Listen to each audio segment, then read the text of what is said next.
Was the transmission of the Quran a free transmission or a controlled transmission? I think we have already actually come to the conclusion on that. We recognize that it is a controlled transmission.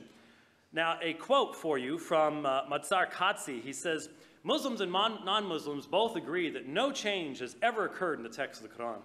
The above prophecy for the eternal preservation and purity of the Quran came true not only for the text of the Quran, but also for the most minute details of its punctuation marks as well.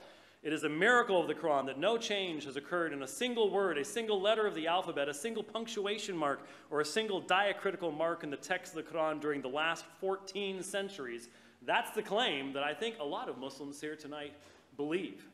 But at this point, there is truly no question, as scholarly sources, Islamic and non-Islamic, both attest to the exact same story. And there's a massive difference between what Islamic scholars say and what many Muslims believe on this particular matter. For example, in 2007, there was a publication, the top copy manuscript. I have a copy of this publication, and here you have one of the charts that is produced. There are 3 pages of these charts showing the variant readings between major manuscripts of the Quran. This is an Islamic produce. This is from Muslim scholars in Turkey showing the variations in these mushaf in regards to the text of the Quran. I didn't produce this, they did. And there's 3 pages of them. You can look at that for yourself.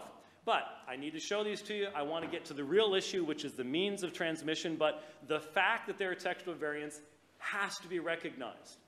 Because what you just did, I could put P66 up on the screen. Maybe I'll do this in my rebuttal period. I could put P66 up on the screen and read it to you in Greek, and it'll be exactly what's up there too. That doesn't prove much. The question is what's in that manuscript what was originally written by the author? Let's look at Surah 158. Here is a variant that's found in Surah 158. Let's sort of blow it up here so you can see it. Here's the text under consideration, which speaks of Allah surely gathering those who die to himself. Here is the same text from Quranic manuscript 328, which is found in the National Library of France in Paris. It is dated to around 100 years after Hijrah. But as reading Hijazi text is hard even for those who read modern Arabic, let's expand the text out a little bit so you can see it. Now, what you can see is that the Paris manuscript has an extra aleph, not found in the modern printed Quranic text. But in this case, that extra aleph completely changes the meaning. In the ancient text, it says those who die will not be gathered to Allah, while the modern 1924 printed text, which I would imagine most Muslims in the audience have, says that they will surely be gathered to Allah. Now, please, make sure you understand why I point this out. I'm not saying we can't figure out the original wording, but I am pointing out how important it is to have a full, unedited, widely dispersed manuscript tradition with which to make such determinations. That is very, very important. Likewise, Surah 2, 222. You were just looking at Surah 2, 265. All right. Surah 2, 222. Let's look at it in the Fogg's palimpsest manuscript and also bring in the Sa'ana manuscripts as well. Surah 2, 222 provides another example, this time based upon Fogg's palimpsest manuscript. A palimpsest is a manuscript where the original writing has been washed off in another version or completely different work written on the washed leather. Using ultraviolet light, we can often read the original writing. When we read the original text in the Fogg's manuscript of Surah 2, 222, which I have here on the top, and compare the current edition, we see not just variation, we see wholesale editing.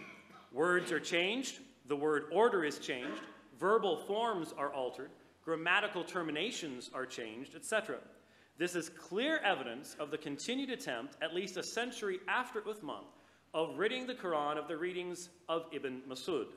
But even more vital is the fact that a palimpsest portion of the Sa'ana manuscripts, which have been radiocarbon dated, as Adnan was pointing out, to have a better than 50% chance of being pre-Uthmanic in date, contain a third reading of this text, which is different from both the Fogg's and the Uthmanic readings. So here we have evidence in the palimpsest of preceding text types even before the Uthmanic text that exists that you were just reading and saying, see, nothing has changed. Well, how did that text get on there before there that was different? There was a redaction. There was an editing. And I want to know what was originally given, not what somebody else thought should have been given. And that's why the free transmission of the text is so superior to any controlled transmission of the text.